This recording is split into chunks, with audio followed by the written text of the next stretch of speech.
আসসালামু আলাইকুম everyone, welcome back to my channel Roshni's kitchen. আমি আবারও হাজির হয়ে গিয়েছি নতুন একটি রেসিপি নিয়ে। আর আজ আমি বানিয়ে দেখাবো আটার খাজা। এই খাজার রেসিপিটা অসম্ভব মজাদার একটি রেসিপি। আপনারা বাসাতে একবার হলেও ট্রাই করে দেখবেন। প্রথমে এখানে আমি এই যে ফ্রেশ এই আটাটা আমি নিয়ে নিয়েছি একটা বাটির মধ্যে আমি দিয়ে দেব 1.5 কাপ পরিমাণ আটা। 1.5 কাপ পরিমাণ আটার মধ্যে আমি দিয়ে দেব সামান্য পরিমাণ লবণ। আমি এখানে হাফ চামচ মতো লবণ ইউজ করেছি। দিয়ে দিচ্ছি এখানে হাফ কাপ মতো তেল। এই তেলটা দেওয়ার কারণ আটাটা অনেক মসৃণ হয়ে যায় আর খাজাটা অনেক মুচমুচে হয়। যখন আটাটা এভাবে মুঠ পাকিয়ে আসবে, এই যে মুঠের মধ্যে দেখতে পাচ্ছেন, তখন এর মধ্যে আমি দিয়ে দেব সামান্য পরিমাণ গরম পানি। আমি এখানে 1.5 কাপ, আমার এখানে লেগেছে 1.5 কাপ আটাতে 1 কাপের সামান্য পরিমাণ একটু কম পানি লেগেছে। এবার আটাটা ভালোভাবে মাখিয়ে নিতে হবে।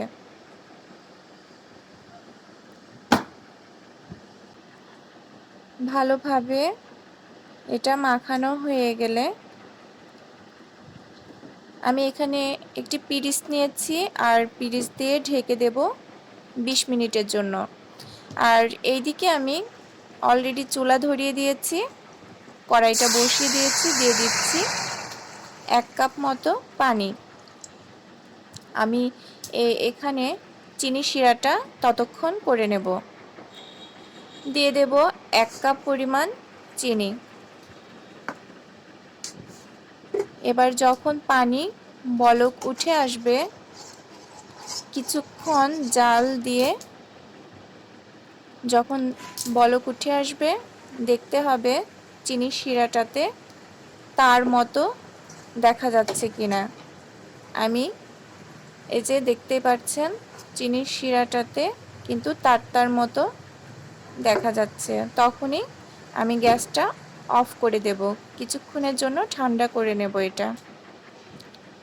আর এইদিকে চলে আসি, আমার আটাটা এবার আমি আটাটা বেলে নেব। আমি ছোট ছোট পিস করে নিচ্ছি। একে একে আমি রুটি বানিয়ে নেব। সামান্য পরিমাণ আটা দিয়ে আমি রুটিটা বেলে নিচ্ছি। সব রুটিগুলো একইভাবে বেলে নিতে হবে। খেয়াল রাখতে হবে রুটিটা যেন মোটা না হয়। সব রুটি একই মাপে, এই যে দেখতে পাচ্ছেন, বেশি পাতলা হবে না, বেশি পাতলা হলে রুটিটা ছিঁড়ে যাওয়ার সম্ভাবনা থাকে। এবার আমি রুটিগুলো সব বানিয়ে নিয়েছি। এবার একটা করে রুটি দিয়ে দিচ্ছি, ওপরে দিয়ে দিচ্ছি তেল, আবার দিয়ে দিচ্ছি কর্নফ্লাওয়ার। আমি বাজার থেকে, আপনারা বাজারের সব দোকানে কর্নফ্লাওয়ার পেয়ে যাবেন।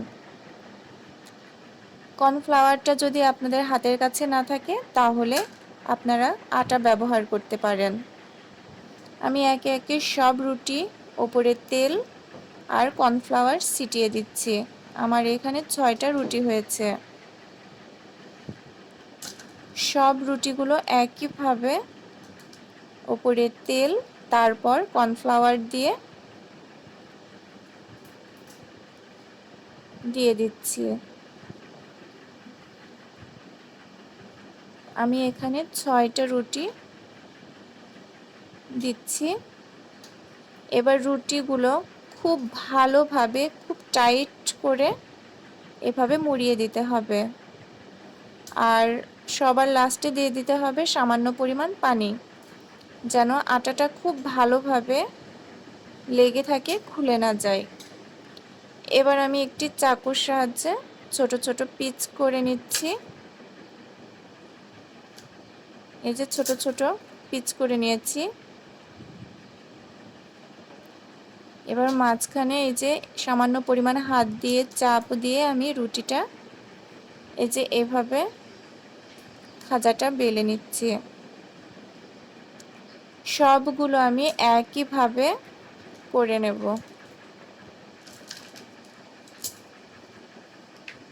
খুব সহজ একটি রেসিপি, আপনারা বাসাতে ট্রাই করতে পারেন। খুব দুর্দান্ত একটি রেসিপি, মুখে দিলেই মিলে যাবে এমন একটি রেসিপি। আমি এখানে অলরেডি গ্যাসটা অন করে দিয়েছি, কড়াইটা বসিয়ে তেল দিয়ে দিয়েছি। তেলটা যখন গরম হয়ে আসবে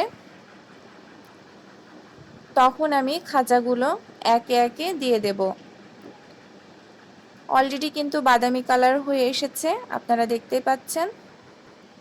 যখন এটি বাদামি কালার হয়ে আসবে তখন আমি এটি ছাঁকনির সাহায্যে তুলে নিচ্ছি। পরবর্তীগুলো একইভাবে করে নেব।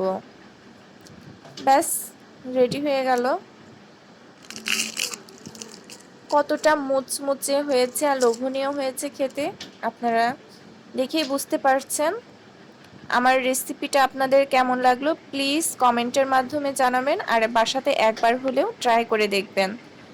আশা করি ভালো লাগবে।